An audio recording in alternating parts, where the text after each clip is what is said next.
Bismillahirrahmanirrahim.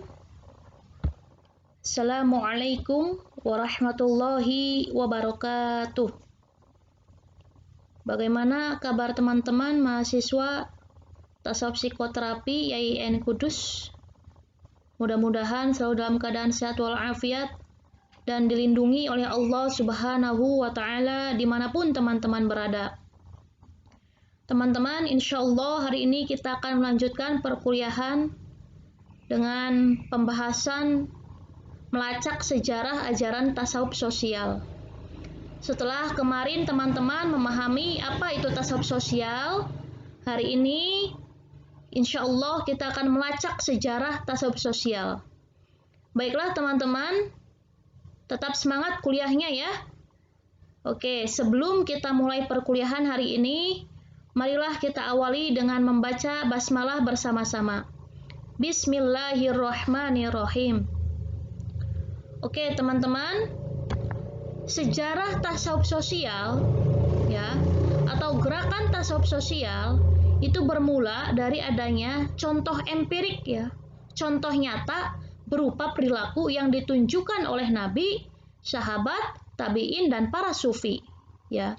Jadi sejarah gerakan tasawuf sosial itu ya buktinya apa? Ya kita lacak dari perilaku waktu zaman Nabi, sahabat, tabi'in dan para sufi.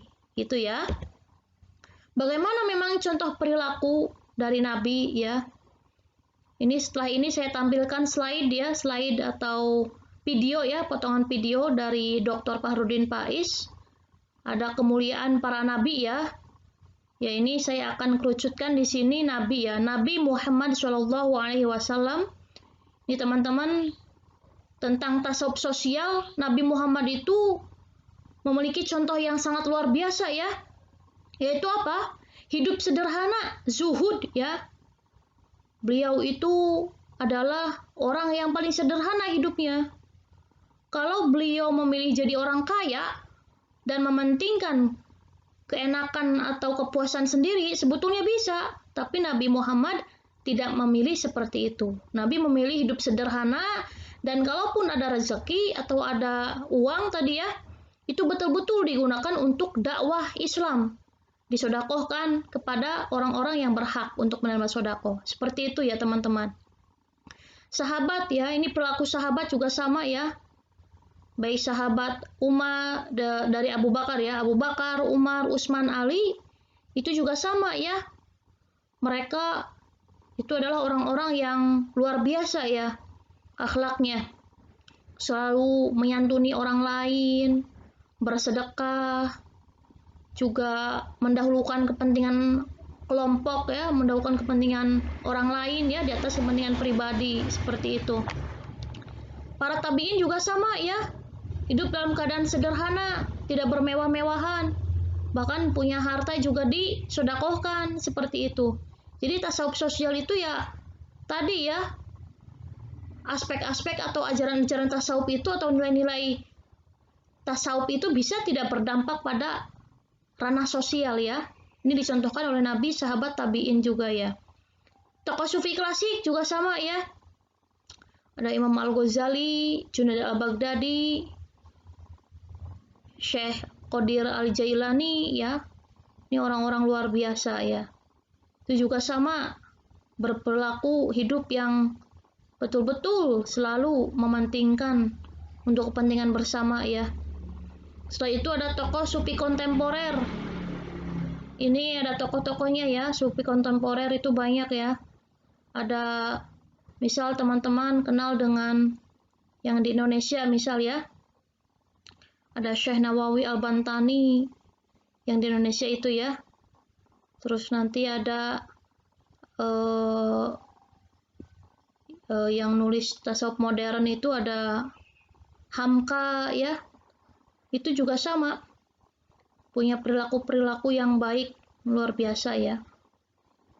Oke itu ya teman-teman. Selanjutnya ini ada videonya ya.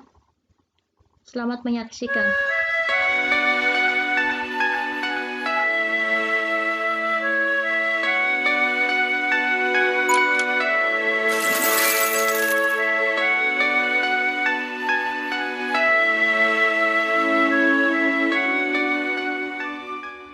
dalam Rosail ada 8 karakter sufi yang ini meneladani para nabi.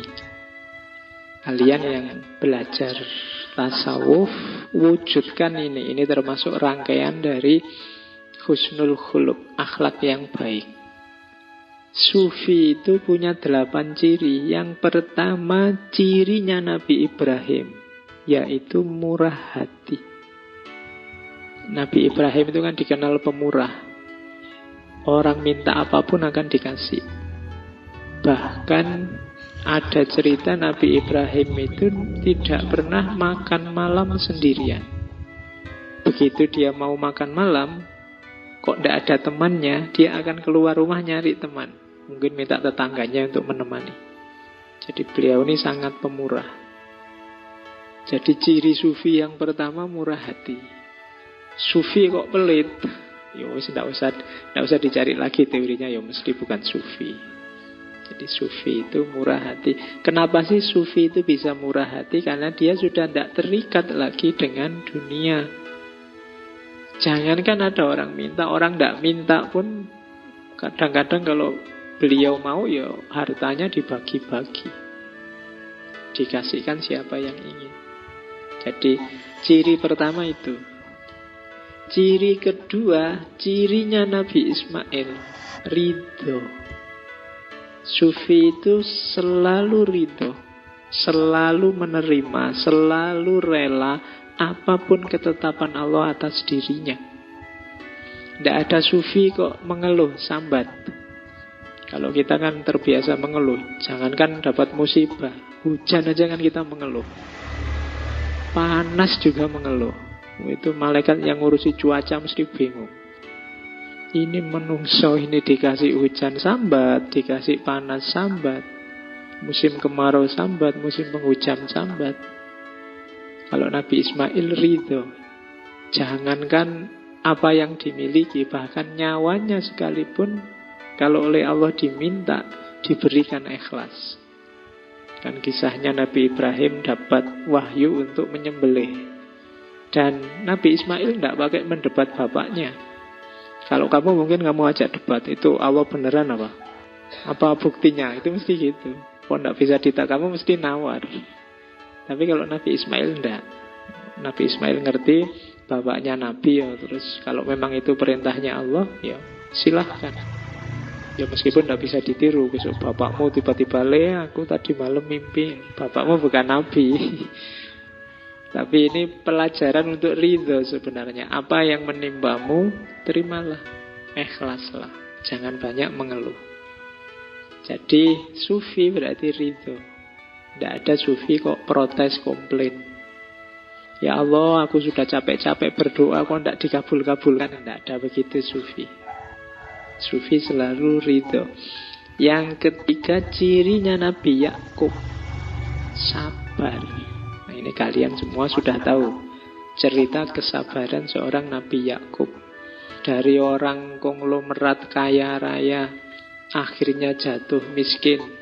Anak-anaknya meninggal semua, istrinya meninggalkan dirinya semua, tinggal satu.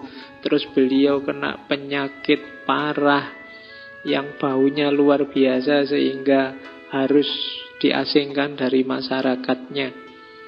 Tapi beliau sabar. Jadi sabar berarti kayak ridho tadi, tidak mengeluh, menerima semua yang ditimpakan Allah pada dirinya. Itu Nabi Yakub. Oke, yang keempat, cirinya sufi. Ini penting, yang keempat ini katanya Imam Junaid apa? Mampu berkomunikasi dengan bahasa isyarat. Sufi itu punya banyak rahasia karena mereka makrifat, ngerti macam-macam. Ada banyak hal yang tidak harus disampaikan begitu saja pada masyarakat, nanti banyak mafsadatnya. Maka sufi harus pinter-pinter berkomunikasi dengan bahasa simbol-simbol. Yang semacam ini pelajaran dari Nabi Zakaria. Jadi Nabi Zakaria itu tidak punya anak sampai usia 90-an. Kemudian berdoa, saking sabarnya berdoa akhirnya dikabulkan oleh Allah ya di usia 90-an itu. Sudah sama-sama tua. Istrinya juga sudah sangat tua. Begitu oleh Allah dibilang, kamu akan aku beri anak. Dan Nabi Zakaria terus tanya, buktinya apa? Buktinya adalah engkau ketika nanti berkomunikasi dengan masyarakatmu, kamu tidak bisa ngomong biasa semacam ini, tapi dengan kode-kode, dengan rumus-rumus. Illa romza. Nah, itu pelajaran dari sini menurut Junaid, rahasia-rahasia Allah yang dalam itu kadang-kadang butuh komunikasi yang simbolik. Makanya kalau istilahnya Ibnu Arabi kan ada creative imagination. Imajinasi kreatif. Simbol-simbol yang mudah dipahami. Makanya Suhrawardi pakai simbol cahaya. Karena kalau diomongkan apa adanya orang bisa salah paham. Kemudian yang kelima, sufi itu harus tidak terlalu terlibat dengan masyarakatnya. Kalau dalam ajaran sufi ada istilah uzlah. Dalam filsafat kan ada asumsi bahwa orang itu kalau selalu berada dalam kerumunan, dia akan lenyap ditelan kerumunan. Dirinya sendiri bisa hilang ditelan kerumunan. Maka sufi mengajarkan uzlah. Uzlah itu coba menjauh sebentar dari masyarakatmu. Kalau kamu ada di situ terus, nanti lama-lama mana baik mana buruk di situ tidak akan kelihatan. Sekali-sekali menjauh sebentar. Dipikir lagi dari jauh. Kalau kalian terlibat terus, nanti kalian tidak kritis. Susah untuk refleksi, susah untuk muhasabah. Wong kamu sibuk terus di situ. Menjauhlah sebentar. Makanya para sufi itu kan dikenal dengan tradisi menenggang dunia. Menenggang dunia itu menjauh sedikit, biar bisa melihat dunia agak jauh. Kalau agak jauh nanti akan kelihatan wajahnya dunia yang sejati. Kalau sangat dekat tidak kelihatan. Orang itu ganteng apa cantik kan kelihatan kalau ada jarak. Kalau nempel hidung sama hidung, mulut sama mulut, itu tidak peduli sudah cantik apa tidak cantik. Wong tidak kelihatan. Kalau sudah tidak ada jarak itu sama saja. Jadi cantik apa jelek itu sebenarnya lebih sering urusan jarak. Jadi jaraknya harus pas. Terlalu jauh tidak kelihatan kamu cantik apa jelek. Terlalu dekat juga tidak kelihatan. Jadi makanya ya, kamu yang tidak cakep tidak usah minder. Wong itu urusan jarak aja kok. Ya, biasa saja. Tenang aja, itu urusan jarak. Kalau kamu bilang, kamu kok tidak cakep, alah kamu lihat dari jauh kan nanti tidak kelihatan tidak cakepnya. Atau kamu nempel lo sini nanti hilang sudah tidak cakepnya. Nah, Nabi Yahya ini salah satu nabi pemuda yang juga meninggal di umur yang muda, meneladankan pada kita tradisi uzlah. Jangan terlalu dekat terlibat dengan kehidupan sehari-hari sehingga mengacaukan kebersihanmu. Apa tidak boleh terlibat? Ya boleh. Cuma jangan terlalu terlibat, jangan terlalu terikat. Itulah uzlah. Kemudian pelajaran dari Nabi Musa apa? Kesederhanaan. Isyaratnya pakai jubah wool. Wool zaman dulu ya, jangan bayangkan sekarang kan kain wool itu ya mahal. Tapi zaman dulu kain kulit binatang, menunjukkan kesederhanaan. Padahal Nabi Musa itu anak angkatnya raja Fir'aun. Harusnya dia kayak pangeran, cara berpakaian, cara hidupnya. Tapi Nabi Musa lebih suka hidup sederhana. Jadi sufi itu punya kecenderungan gaya hidup sederhana. Kemudian belajar dari Nabi Isa apa? Pengembara. Tidak sempit wawasan, kenapa? Karena pikniknya jauh. Ya. Kamu kan kadang-kadang dikritik orang, kamu pikniknya kurang. Itu kan simbol dari wawasanmu kurang luas. Kamu tidak pernah kemana-mana sih. Yang kamu baca cuma itu. Masa liburan kayak gini malah ngaji. Iya. Mbok yo kalian itu rekreasi kemana biar ngerti macem-macem.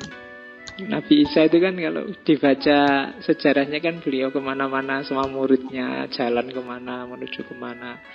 Itu kalian tiru biar wawasannya luas, biar ngerti macam-macam. Kalau modalnya besar ya sana keluar luar negeri, sana ngerti orang-orang di sana ngapain, orang dari luar pulau ngapain, dari luar kotamu ngapain, kan itu. Biar wawasanmu luas, biar tidak sempit. Oke, kalau kamu bisa memberi manfaat dan kamu pengembara, kemanfaatanmu kan bisa dirasakan lebih luas. Kalau kamu hanya sempit saja, ya kemanfaatanmu tidak bisa luas. Jadi jadilah pengembara. Para ulama zaman dulu kan gitu, hobinya kemana-mana. Kadang-kadang mencari satu hadis saja itu bisa jalan kaki sebulan.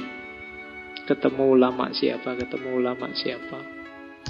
Para ilmuwan zaman dulu ada tradisi namanya rihlah ilmiah. Rihlah ilmiah itu ya perjalanan untuk mencari ilmu.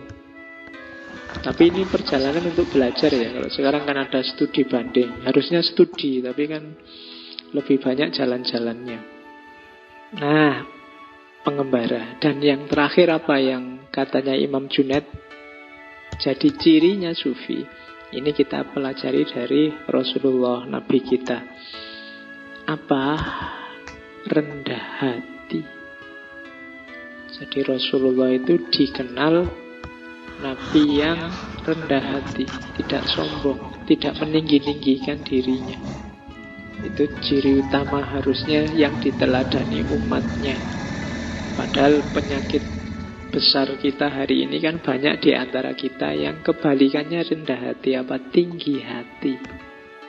Merasa diri paling benar, merasa diri paling cocok, paling lurus, paling manfaat. Nah, itu berarti kita tidak meneladani Rasulullah. Bahkan Rasulullah itu karena tawaduknya pernah bilang sampai la tusayyiduni, jangan kamu sayyidkan aku. Itu sebenarnya ekspresi tawaduk ya, meskipun kita sebagai umatnya ya tetap menghargai beliau. Jadi ekspresi ketawaduan. Ajaran Islam itu kan banyak mengajarkan tawaduk. Sebagai tamu kita disuruh ad-dhaif kal mayyit. Nah, kita posisinya kayak mayit, itu tawaduk. Tapi sebagai tuan rumah kita disuruh tamu itu perlakukan kayak raja. Kamu tidak usah tanya, lu tamu itu harusnya kayak raja apa kayak mayit, Pak? Kalau kamu sedang bertamu, posisikan dirimu kayak mayit. Diapakan saja sama tuan rumah, dikasih apa saja, disuruh apa saja, manut.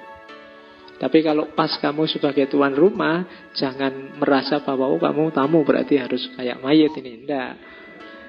Kalau kamu tuan rumah, ilmunya tamu itu perlakukan kayak raja.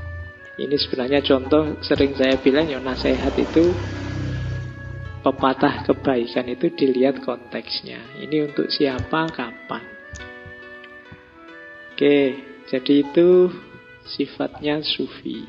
Saatnya kita muhasabah, kita punya ndak kualitas-kualitas ini dalam diri kita.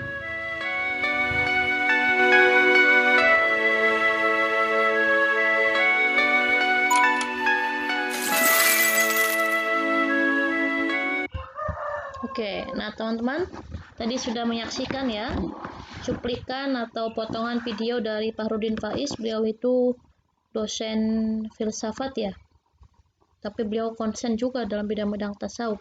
Oke, nah sekarang apa sih sebenarnya inti ajaran tasawuf sosial ya? Inti dari ajaran tasawuf sosial setelah memahami sejarahnya, yaitu menekankan pada aplikasi atau wujud nyata dari pemahaman kita tentang tasawuf, yaitu dengan apa? Dengan perilaku atau tindakan, ya, atau sikap atau kepribadian yang aktif dan kontributif terhadap masyarakat. Oleh karena itu, peran sufi harusnya lebih empirik ya, empirik pragmatis, langsung dapat dirasakan dan juga berfungsi ya, solutif, berfungsi dan memberikan solusi atas setiap permasalahan hidup. Jadi tasawuf sosial itu tadi ya, setelah kita memahami ajaran-ajaran tasawuf atau nilai-nilai sofistik, ya kita bisa nggak mengaplikasikannya dalam kehidupan sehari-hari ya. Tadi menelaah dari sejarahnya Nabi ya, terus menelaah dari sahabat, tabi'in, dan para sufi. Seperti itu teman-teman. Terima kasih. Ditutup bila taufik wa hidayah. Wassalamualaikum warahmatullahi wabarakatuh.